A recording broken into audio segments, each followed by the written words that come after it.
ኦርቶዶክስ ነኝ እና ፍቅረኛዬ ደግሞ እስላም ነው።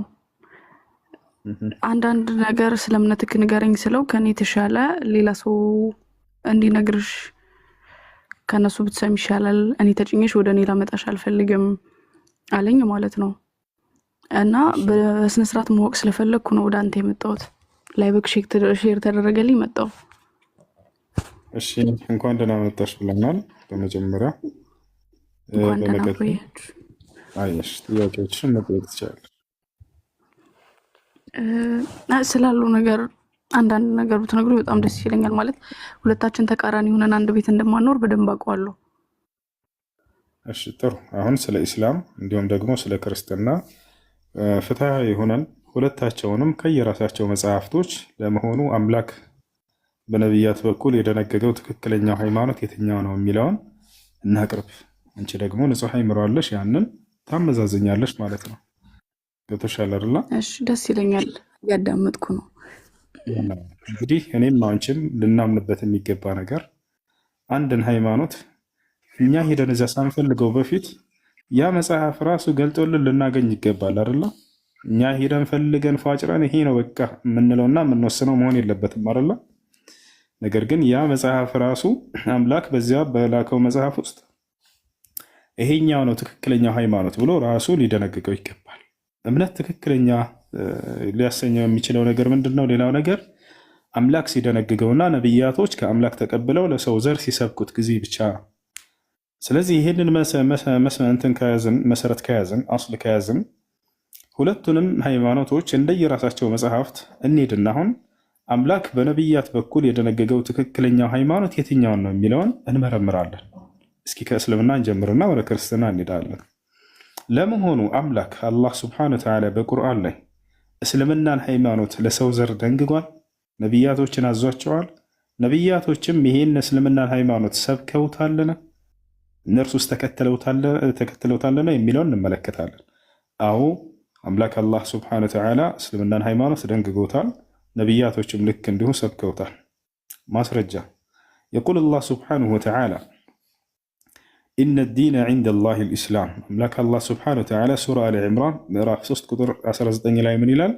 ትክክለኛው ሃይማኖት ከእኔ ከአምላካቸው ዘንድ እስልምና ሃይማኖት ብቻ ነው ይላል።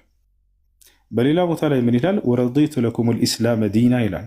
እስልምናን ሃይማኖት ብቻ ወደድኩላችሁ እያለ ይናገራል። በሌላ ቦታ ላይ አምላክ አላህ ለቀደሙት ነቢያት ሁሉ ደንግጎት እንደነበረ እስልምናን ሲናገር ምን ይላል? በሱራ ሹራ ላይ ሁለተኛው ገጽ ላይ ሸረዐ ለኩም ሚነ ዲን ማ ወሳ ብሂ ኑሐን ወለዚ አውሐይና ኢለይከ ወማ ወሰይና ብሂ ኢብራሂመ ወሙሳ ወዒሳ ይላል። እነሆ ይህን እስልምናን ሃይማኖት እኔ ደነገግኩላችሁ አለ።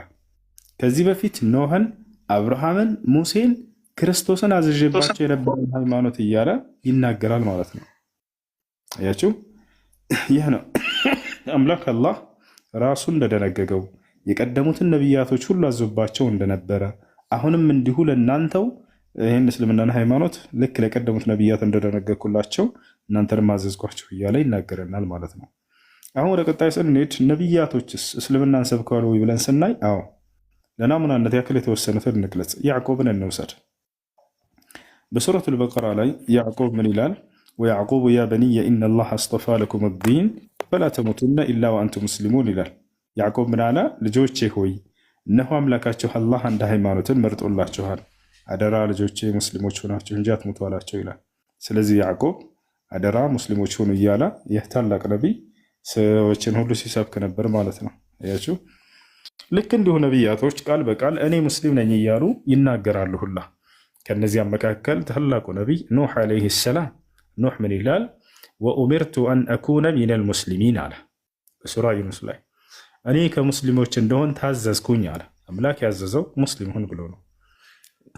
ዮሴፍ እኔ ሙስሊም ነኝ እያለ ይናገራል። ተወፈኒ ሙስሊመን አለ ወአልሒቅኒ ቢሳሊሒን። አምላክ ያላህ ሆይ ሙስሊም አድርገህ ግደለኝ፣ በቀጣዩም ዓለም ከደጋጎቹ ማስተገኝ አለ። ያቸው ሐዋርያቶች ቃል በቃል የመሲሁ ተከታዮች እኛ ሙስሊሞች ነን እያሉ ይናገራሉ። ሱረቱል ማኢዳ ምዕራፍ 5 ቁጥር 111 ላይ ምን ይላሉ?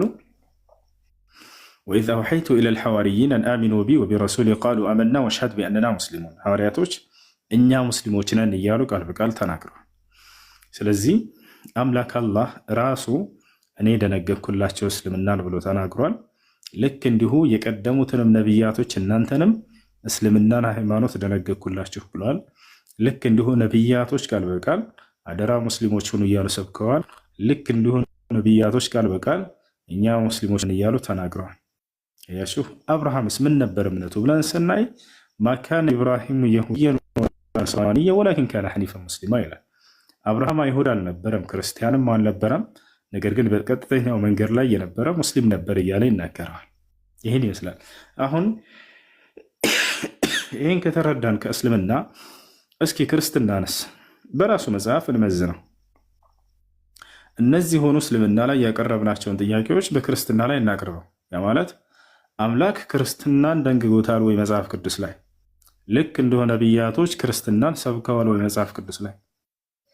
ልክ እንዲሁ መጽሐፍ ቅዱስ ላይ ከነቢያቶች መካከል አንድ ነቢይ እኔ ክርስቲያን ነኝ ብሎ የተናገራል ወይ? ልክ እንዲሁ አራተኛው ጥያቄ ምንድነው? መጽሐፍ ቅዱስ ላይ የምናነሳው ልክ እስልምና ላይ የጠየቅነውንና የመለሰልንን አንድ የመጽሐፍ ቅዱስ ጸሐፊ አንድ ነቢይ ስሙን ጠቅሶ አከሌ ነቢይ ክርስቲያን ነበር ብሎ የተናገራል ወይ? ሂደን ስናይ ጊዜ የሚገርምሽ ለእነዚህ ጥያቄዎች ሁሉ መልስ አናገኝላቸው። እግዚአብሔር ከኦሪት ዘፍጥረት እስከ ራእይ ድረስ አንዲትም ቦታ ላይ ክርስትናን ሃይማኖት ደነገግኩላቸው ያለበት ቦታ የለም። ልክ እንዲሁ ከኦሪት ዘፍጥረት እስከ ራእይ ድረስ አንድ ነቢይ አደራ ክርስቲያን ሆኑ ብሎ የሰበከ ነቢይ የለም። ልክ እንዲሁ አንድም ነቢይ እኔ ክርስቲያን ነኝ ብሎ የሰበከ የለም። አረ እንዳው የመጽሐፍ ቅዱስ ጸሐፊያን አንድ እንኳን አከሌ ነቢይ አብርሃም ወይንም ዳዊት ወይንም ሰለሞን ክርስቲያን ነበር ብሎ የተናገረ አንድም የለም። ያየሽ አምላክና ነቢያቶች ካላወቁትና ካልሰበኩት ይህ ትክክለኛ እምነት ሊሆን አይችልም በፍጹም። ትክክለኛ እምነት ብሎ ማለት አምላክ የደነገገው ነቢያቶች የሰበኩት ሲሆን ጊዜ ነው። ይህን የምታገኙት እስልምና ላይ ብቻ ነው። ሌላም እምነቶች ላይ በፍጹም ለዚህ ጥያቄ መልስ አታገኙ። አምላክ አላህ ራሱ እኔ እስልምና እንደነገግኩላቸው ብሎ የሚናገር ነው። ነቢያቶች ራሳቸው አደራ ሙስሊሞች ሁኑ እያሉ የሚሰብኩት ነው። ገብታችኋል? ይህን ይመስላል ወገናችን። በጣም አመሰግነው። የእውነት በጣም አመሰግናለሁ።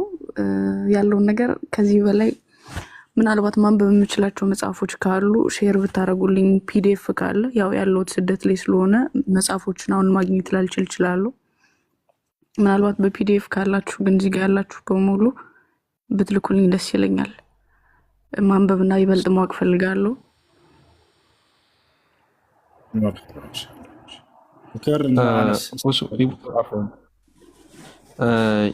እንትን በውስጥ ቴክስት አድርጊልኝና ጽሁፎችንም ምናምን ላጋራ እችላለሁ። አንዳንድ ሀሳቦችንም ችግር የለውም ጻፊልኝ፣ ቴክስት አድርጊልኝ።